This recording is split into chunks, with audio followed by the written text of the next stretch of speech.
Hello. कैसे हैं आप लोग? होप कि सभी बेहतर होंगे और बेहतरीन कर रहे होंगे। आज हम लोग क्लास 12 जो कि बिहार बोर्ड संस्कृत का मॉडल सेट 2021 वाला करने वाले हैं। 2022 वाला कर चुके हैं पहले। होप आप वीडियो देख लिए होंगे, अगर नहीं देखे हैं तो डिस्क्रिप्शन बॉक्स में लिंक है, उसमें आप जाकर देख सकते हैं। और आपको अगर सही में अच्छा स्कोर करना है संस्कृत को तो इस मॉडल सेट को अच्छे से लास्ट तक देखिएगा, ध्यान से देखिएगा, समझने का कोशिश कीजिएगा। बीच बीच में मैं नॉलेजेबल बातें भी बताऊंगा जो आपको बोर्ड एग्ज़ाम में काम आएगा। चलिए इसको स्टार्ट करते हैं। कौन सा? 2021 का मॉडल सेट संस्कृत का। आप बहुत दिनों से इंतज़ार कर रहे थे कि कुछ और ऑब्जेक्टिव हो जाए। पैटर्न सेम ही था 2021 का, उसमें कोई परेशानी नहीं है। चलिए स्टार्ट करते हैं। आप देखोगे जो मैंने समरी बताया था चैप्टर वाइज उसके लास्ट में जो ऑब्जेक्टिव कराया था और उसमें थोड़ा बहुत जो क्वेश्चंस थे उसी से रिलेटेड आपके क्वेश्चंस भर भर कर रहेंगे। और आपके पास इंटरनल चॉइस बहुत ज़्यादा है तो घबराने की बात नहीं है। नहीं भी बनेगा कोई भी तो उस क्वेश्चन को तुरंत लीव करना है और आगे वाले क्वेश्चन को सॉल्व करना है। चलिए स्टार्ट करते हैं। सबसे पहला क्वेश्चन आप देख सकते हो। सबसे पहला क्वेश्चन है कि कवि भास, जो कि भास सबसे प्राचीन कवि हैं और ये कौन थे? तो ये नाटककार थे। सबसे पहला क्वेश्चन। अगर सबसे पहला क्वेश्चन ही आपसे नहीं बना तो कोई बात नहीं है, नेक्स्ट क्वेश्चन ट्राई करेंगे। नेक्स्ट क्वेश्चन आप देख सकते हैं, पंचतंत्र के रचयिता कौन है? और पंचतंत्र तो फेमस है, किसका रचयिता है? विष्णु शर्मा का। आप मन में ही आंसर देना। हो सकता है वीडियो लंबा हो लेकिन आपको धैर्य बनाकर वीडियो को पूरा देखना होगा, तभी आपको थोड़ा बहुत समझ में आएगा और किस प्रकार से क्वेश्चन बनते हैं। चलो नेक्स्ट देखते हैं। आप यहाँ पर देख सकते हो नेक्स्ट क्वेश्चन क्या है। मालविका अग्निमित्र किसकी रचना है? और किसकी रचना है आपको पता है ना? मालविका अग्निमित्र किसकी रचना है? तो कालिदास जी की रचना है। नेक्स्ट क्वेश्चन आप देख सकते हो, मिथिला का अपर नाम, यानी अपर मतलब होता है दूसरा नाम, मिथिला का दूसरा नाम। तो मैं पहले ही बता दूं कि जो बिहार संस्कृत परंपरा वाला चैप्टर है ना, तो उस चैप्टर को आप बहुत ज़्यादा अच्छे से कर लेना। आज ही आप देख लेना कि कितने सारे ऑब्जेक्टिव इस चैप्टर से क्वेश्चन फंसते हैं। और आपको रिवीजन ही करना है चैप्टर, तो आप वीडियो खोलकर देख लिया करो, उससे बाहर जाएगा ही नहीं। 10 से 12 मिनट में आपका चैप्टर रिवीजन हो जाएगा, क्वेश्चन भी लग जाएंगे और वहाँ पर आपका तो पूरी तरीके से तैयारी हो जाएगी। तो चलो आप देख सकते हो, मिथिला का दूसरा नाम क्या है? तो विदेह है। मिथिला का दूसरा नाम क्या है? विदेह है। श्रेष्ठकरी स्वस्थित पाठ में चूहिया का रूपांतरण किस में होता था? चूहिया जो थी, चूहिया हुआ, उसमें किस में रूपांतरण हुआ था? उस मुनि ने किसको, चूहिया को किस में कन्वर्ट किया था? तो कन्या में कन्वर्ट किया था। नेक्स्ट क्वेश्चन आप देख सकते हो, बिहार के सारण जिले में कौन दार्शनिक रहते थे? बिहार के सारण जिले में कौन दार्शनिक थे आपको पता है ना? कौन? गौतम ऋषि थे, जो कि न्याय दर्शन रचयिता थे। आपदगातिम च न जहाती, यह श्लोकांश किस पाठ से उद्धृत है? आप देख सकते हो, आपत्ति में आपका साथ नहीं छोड़ता है, तो किस चैप्टर से हो सकता है?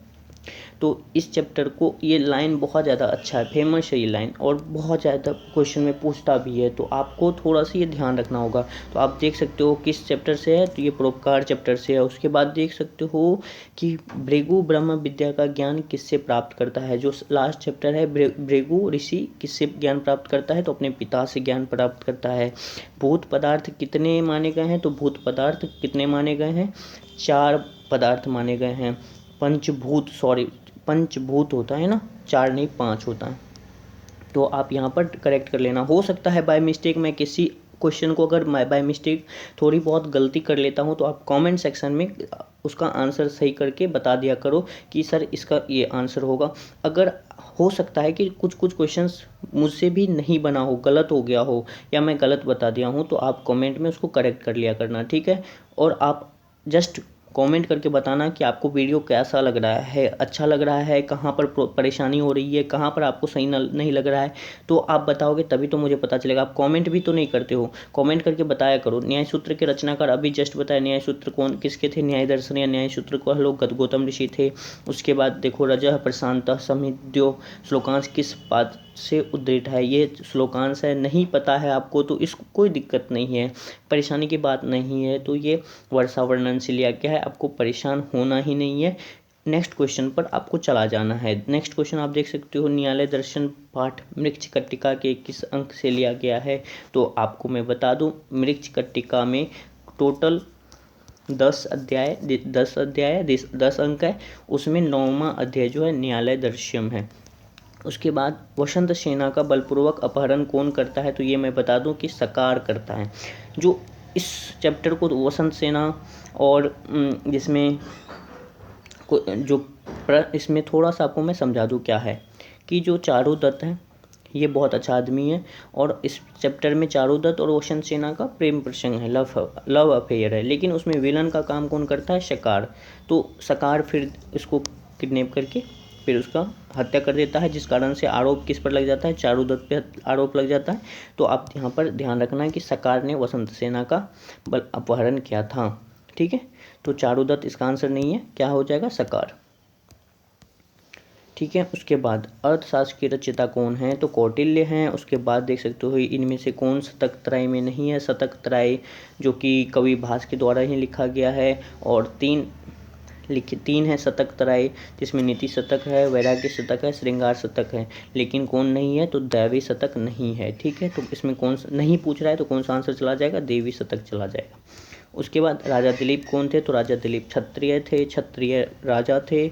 और पुरुषार्थ कितने हैं, तो पुरुषार्थ धर्म अर्थ काम मोक्ष कितने हैं, 4 हैं पुरुषार्थ। उसके बाद चाणक्य चंद्रगुप्त के कौन थे, चाणक्य चंद्रगुप्त के कौन थे, तो गुरु थे ना।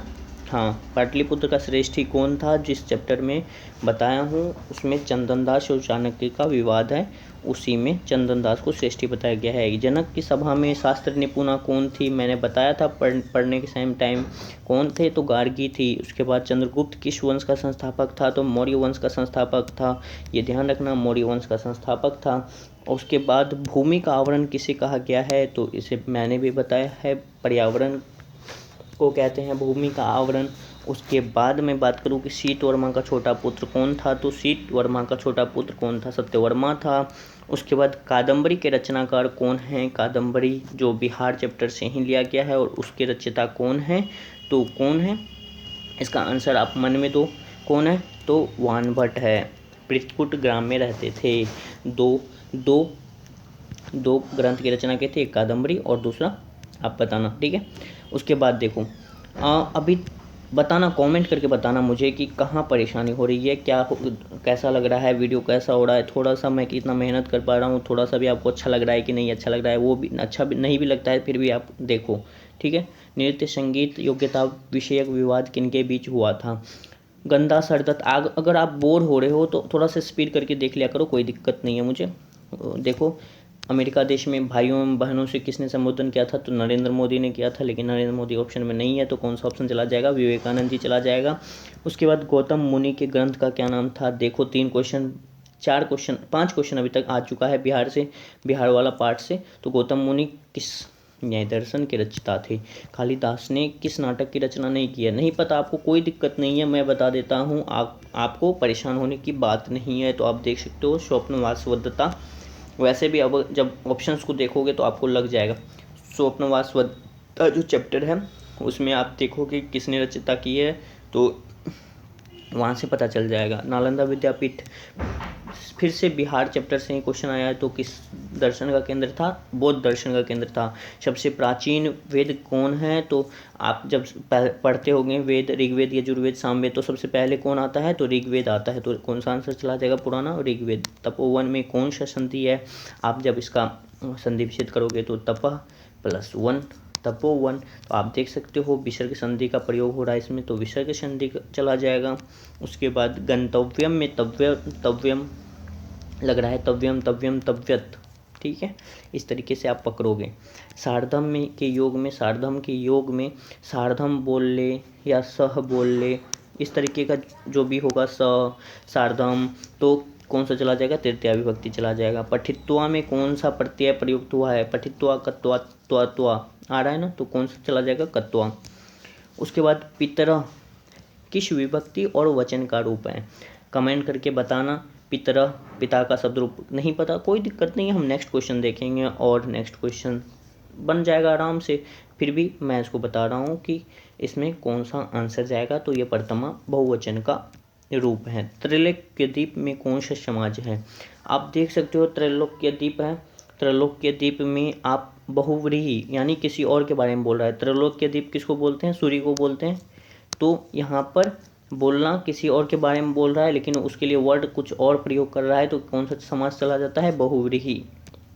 ठीक है, ऐसा में कौन सा लिंग? ऐसा से आपको जस्ट पता चल रहा है, ऐसा, लता, जो भी गर्ल्स का बात होता है तो उसमें अधिकतर में आकारांत प्रयोग होता है, तो यहाँ पर भी ऐसा किस में जा रहा है? स्त्रीलिंग में।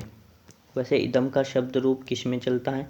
तो इदम का शब्द रूप पुल्लिंग में चलता है। ठीक है, उसके बाद जटा भी तृतीया विभक्ति है, जैसे लता भी होता है उसी तरीके से जटा भी है तो तृतीया विभक्ति में चला जाएगा। उसके बाद आप देख सकते हो नेक्स्ट क्वेश्चन। यार थोड़ा सा परेशान हो रहा हूँ मैं, तो आप कमेंट करके बताया करो। ठीक है, बहुत ज़्यादा अच्छा लगता है जब आप कमेंट करते हो और मुझे रिप्लाई देने का मौका मिलता है। ठीक है, तो आप नायका का संधि विच्छेद नए जोड़ अका होता है। परोपकार की संधि का उदाहरण है, तो परोपकार को आप जब तोड़ोगे तो क्या होता है? क्या होता है? पर जोड़ उपकार होता है क्या? पर जोड़ उपकार होता है। ठीक है, इस तरीके से होता है। तो यहाँ पर विसर्ग नहीं होता है। क्या नहीं होता है? विसर्ग नहीं होता है।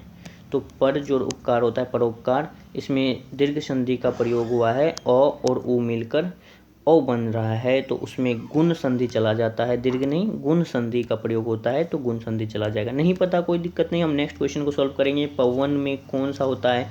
एक बात आपको बता दूं कि संधि में अगर आप पढ़ रहे हैं तो अयादि संधि को तो बहुत ज़्यादा अच्छे से करके जाना। अयादि संधि से 3-4 क्वेश्चन तो पूछता ही है। अयादि संधि वेरी वेरी इंपॉर्टेंट है।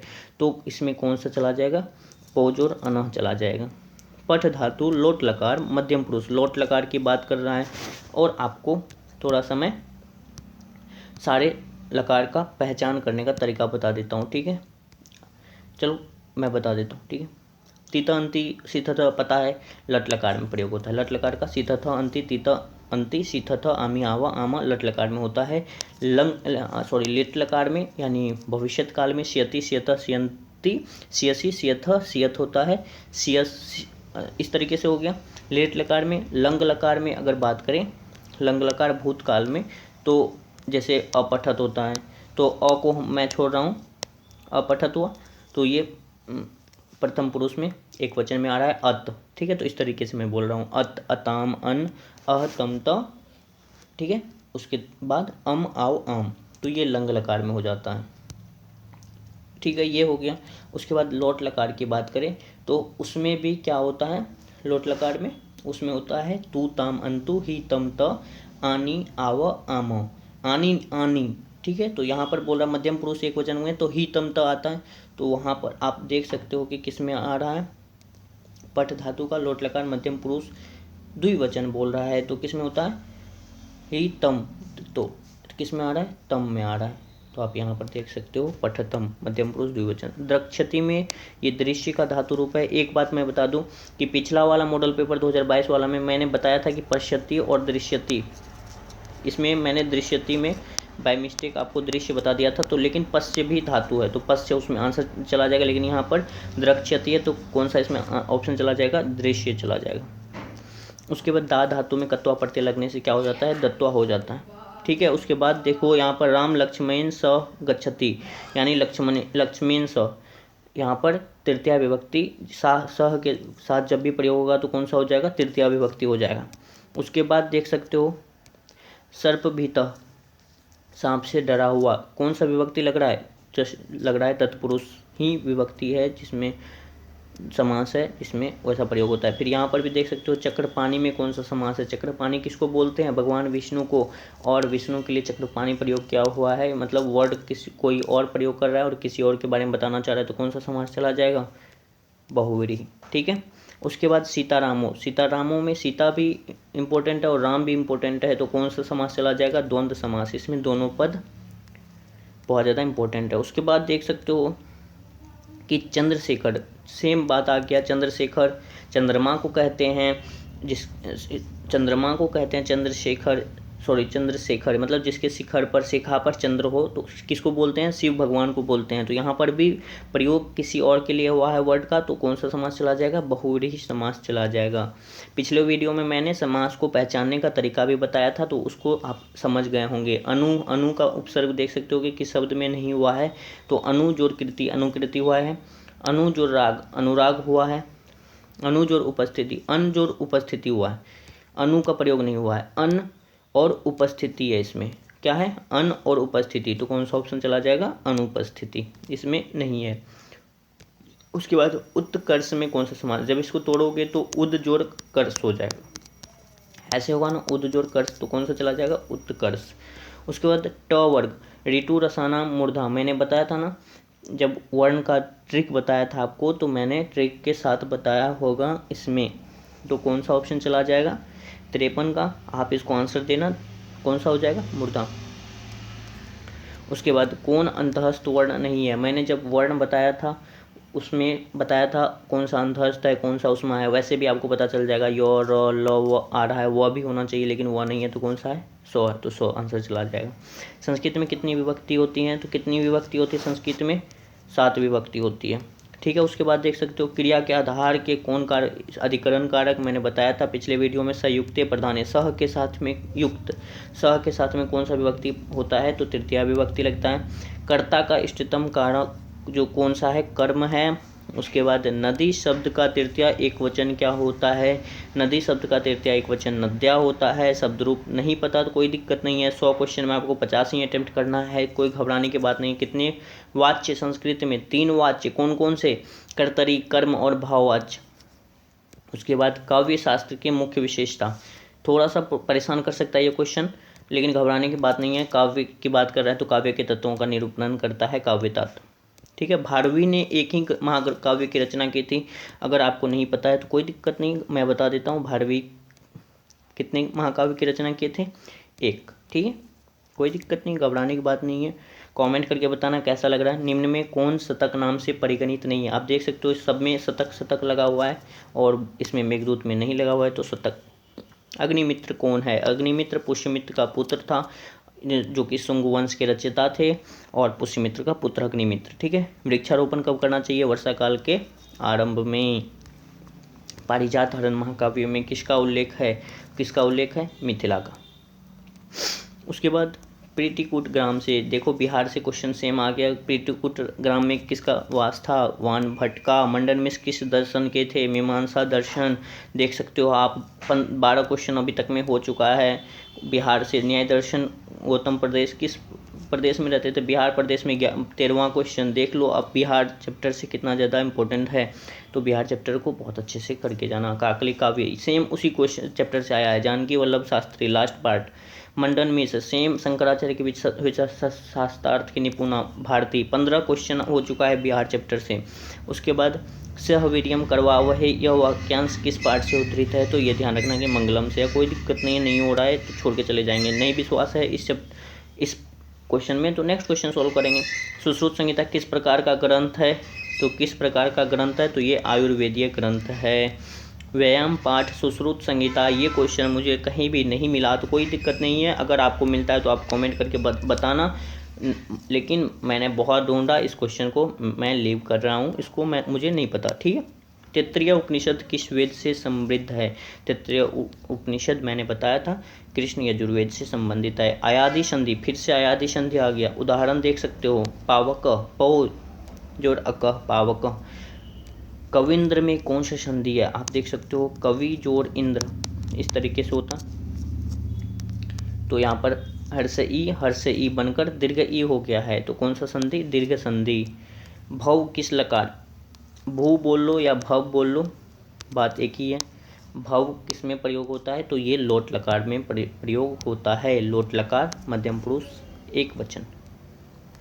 य का उच्चारण स्थान, ठीक है, पता है आपको य का उच्चारण स्थान कहाँ होता है, मैंने ट्रिक बताया था ना, क्या बताया था, इचू यशानाम तालु, इचू यशानाम, यो भी आ रहा है, तालो विशो भी आ रहा है, तो आप तालु मार के आओगे। निम्नलिखित में से किस वर्ण का उच्चारण स्थान तालु नहीं है, आप देख सकते हो 2 क्वेश्चन तालु से लगातार आ चुका है, तो आप देख सकते हो सो भी आ रहा है, यो भी आ रहा है, ई भी आ रहा है, इचू यशानाम तालु, लेकिन ताल मूर्धन्त सो नहीं आ रहा है। तो त्वाम का मूल शब्द क्या है, त्वम युवाम, युवाम आता है, किस में आता है, यस्मद में आता है, किस में, यस्मद में, युष्मद, सॉरी युष्मद। अश्मद तो हम लोग में आ जाता है, मैं में। एतत् किस वर्ग का? एतत् नपुंसकलिंग एक वचन का प्रयोग है। बलि हित सुख में किस में मैंने बोला था, किस में? तृतीया विभक्ति में आता है। करण कारक में कौन सी विभक्ति? तो तृतीया विभक्ति। बहुत ज़्यादा करण कारक तृतीया विभक्ति बहुत ज़्यादा इंपॉर्टेंट है। उसके बाद दा धातु मध्यम पुरुष लोट लकार मैंने बताया था। लोट लकार का तू ताम अंतु ही तम तो, ही मतलब क्या? साइलेंट हो जाता है, तो वहाँ पर क्या प्रयोग होता है? देही। ठीक है। उसके बाद मातृका सप्तमी विभक्ति, कोई दिक्कत नहीं पता तो ठीक है, क्या हो जाएगा यहाँ पर? मातृका क्या हो जाएगा? मातरी। ठीक है, मातरी होता है। संस्कार में समजोरकार हो रहा है, संधि विच्छेद। उसके बाद नेक्स्ट क्वेश्चन देख सकते हो, मृत में कौन सा प्रत्यय है? तो अक्त प्रत्यय है। उसके बाद मूर्खता में ता हो जाता है, किसके द्वारा? तल के द्वारा। विदुषी में कौन सा समास है? तो स्त्री प्रत्यय लगा हुआ है, सॉरी समास नहीं, प्रत्यय लगा हुआ है। कौन सा? स्त्री, पुल्लिंग से स्त्रीलिंग बनाता है स्त्री प्रत्यय। निर्जलम में निर कौन सा समास है? मैंने अव्ययी भाव को पहचानने का तरीका बताया था कि उपसर्ग लगा, सॉरी अव्यय लगा होगा आगे में, या उपसर्ग भी कह सकते हैं। उपसर्ग लगा होगा मेनली तो, या अव्यय लगा होगा तो अव्ययी भाव। जैसे निर इसमें लगा रहा है, निर उप इस सब जैसे, तो कौन सा समास? अव्ययी भाव। राजपुरुष षष्ठी विभक्ति, राज राज्ञ पुरुषः इति राजपुरुषः, तो कौन सा? षष्ठी तत्पुरुष।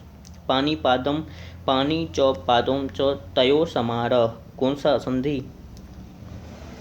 पानी द्वंद्व समास, पैर का भी हाथ का भी दोनों का समाहार, पानी पादम।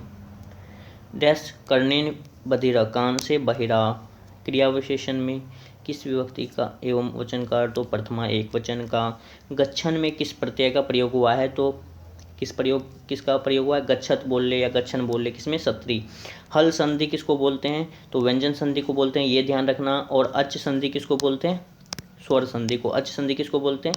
स्वर संधि को। और हल संधि किसको बोलते हैं? व्यंजन संधि को। ये दो क्वेश्चन बार बार पूछ रहा है, ठीक है। उसके बाद अक प्रत्याहार में कुछ क्वेश्चन होंगे जो आपको परेशान करेगा, तो घबराने की बात नहीं है। अक प्रत्याहार में कौन वर्ण नहीं है? तो आप यहाँ पर देख सकते हो, अ ई उ आ रहा है लेकिन व नहीं आता है, तो वह चला जाएगा आंसर, ठीक है।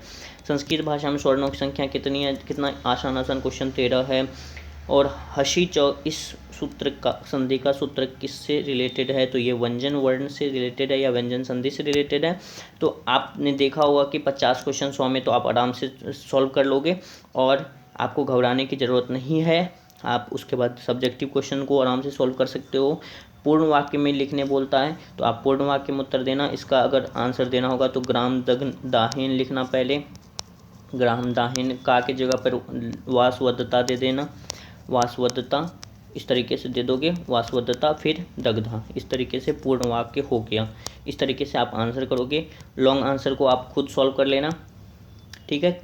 और यहाँ पर आप देख सकते हो 5, इसमें से किसी 5 पर संस्कृत में वाक्य प्रयोग करना होता है, आपको फॉर्मेशन करना होगा। जैसे मैं एक बता देता हूँ, जैसे विद्यालय है तो इसको आप प्रयोग करो, जैसे या कुत्र, पहला क्या है? कुत्र है, कुत्र से आपको प्रयोग करना, तो आप क्या लिखोगे? जैसे किसी के बारे में प्रयोग करना है तो त्वम कुत्र गच्छसि, इस तरीके से आप प्रयोग कर सकते हो। तो इस तरीके से प्रयोग कर सकते हो। कुत्र का प्रयोग हो गया, आप इसको अंडरलाइन कर दो इस तरीके से, ठीक है। इस तरीके से 5 वर्ड इसमें से प्रयोग कर लेना। उसके बाद ये क्वेश्चन जहाँ पर आपको व्याख्या करना होता है संस्कृत अथवा हिंदी में, तो आपको जो श्लोक का थोड़ा सा नॉलेज है, लग रहा है कि किस चैप्टर से लिया गया है, इसमें क्या बोलना चाह रहा है, तो आप उसको व्याख्या कर लेना 3 में से 1 को। उसके बाद अनुच्छेद लिखना है, तो एक भारतवर्ष पर याद कर लेना, विद्यालय पर याद कर लेना, संस्कृत शिक्षक पर याद कर लेना और संस्कृत भाषा पर याद कर लेना। उसके बाद किसी 4 क्वेश्चन का जवाब देना है इस 8 में। तो लास्ट वाला क्वेश्चन तो सॉल्व करना ही है। एक यहाँ से हो जाएगा, अपठित गद्यांश बन जाएगा आपका, क्योंकि आपको क्वेश्चन भी दिया हो रहा था, आंसर भी दिया हो रहा था, कोई दिक्कत नहीं है। एक क्वेश्चन यहाँ से बन गया और 2 क्वेश्चन इधर से। मैंने पत्र लिखना सिखा दिया है तो पत्र लिख देना, 2 क्वेश्चन यहाँ से हो गया। और अगर आपको उपसर्ग किसको कहते हैं वो बता देना, या पंचतंत्र का टिप्पणी करना होगा तो वो बता देना। इस तरीके से आप सेलेक्ट करके 3-4 क्वेश्चन को आंसर देख सकते हो लॉन्ग आंसर में, ठीक है। तो ये था आज का वीडियो, होप आपको समझ में आ गया होगा। और अभी तक देख रहे हैं लास्ट तक तो आप प्लीज़ कमेंट करके बताना कि कैसा लगा। फिर मिलेंगे नेक्स्ट वीडियो में। Thank you so much.